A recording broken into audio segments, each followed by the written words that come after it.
Justement, les lycéens, c'est une découverte lourde de sens et d'émotions qui marquera leur vie à tout jamais. À l'invitation de la région Grand Est, 300 lycéens se sont rendus pendant 2 jours au camp d'extermination d'Auschwitz. Angélique Etienne et Emmanuel Gambette ont suivi 2 classes alsaciennes. Un moment fort, c'est le dossier de ce journal.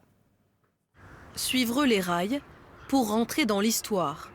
Ces lycéens découvrent pour la première fois un lieu qu'ils ont si souvent étudié, le camp de concentration d'Auschwitz.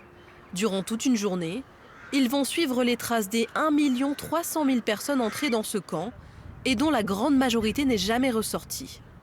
Quand on est arrivé en bus, la première sensation que j'ai eue, c'est des frissons.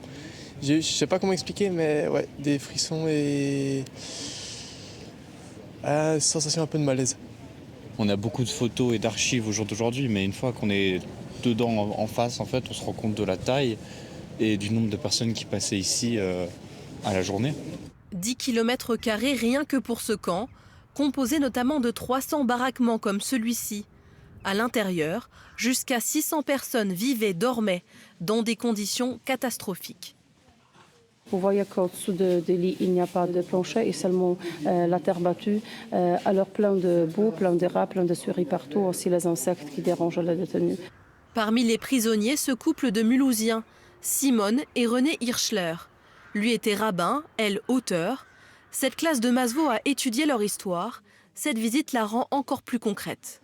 Ils sont arrivés tous les deux ici, ils n'ont pas été envoyés directement à la chambre à gaz, donc ils ont été considérés comme étant aptes au travail. Donc ils sont arrivés en février 1944.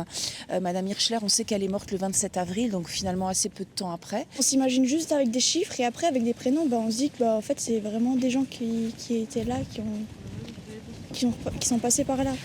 Comme eux, ce sont plus d'1 million de juifs qui périront à Auschwitz, assassinés dans ces chambres à gaz, dont il ne reste aujourd'hui que des ruines. Leur mise à mort était industrialisée, orchestrée par les SS. Quand la chambre à gaz devenait presque pleine de personnes, il y avait des personnes qui commençaient à penser que quelque chose ne va pas. C'est pas possible de se laver tous ensemble. En à peine 30 minutes, jusqu'à 2000 personnes pouvaient être asphyxiées dans une chambre à gaz. Aujourd'hui, peu de témoins directs sont encore en vie. La visite se poursuit donc avec des photographies. Et en fait, on retrace tout le parcours de ces victimes. Et quand on commence la visite, ce qui est assez intéressant, c'est de leur dire que eux, les élèves, vont rester plus longtemps dans le camp que les détenus qui sont arrivés. 80% des déportés qui arrivaient à Auschwitz étaient en effet gazés dans la journée. Leurs affaires, lunettes, chaussures, valises, étaient récupérées, soigneusement triées, pour être réutilisées par les nazis. C'est quand même quelque chose d'assez poignant de voir tous ces cheveux, tous ces chaussons, enfin c'est quelque chose qui est assez fort et ça permet de se rendre compte quand même de l'impact du génocide.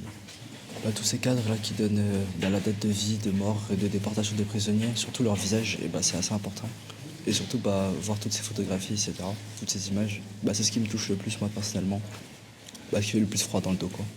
Pour les enseignants qui accompagnent les classes, l'enjeu de cette journée va bien au-delà du programme d'histoire. Je pense que ça peut aussi, j'espère en tout cas, les aider à ne jamais reproduire ça et d'être en alerte par rapport à ceux qui pourraient nier ça et qui pourraient tenter de reproduire de tels génocides sur d'autres populations.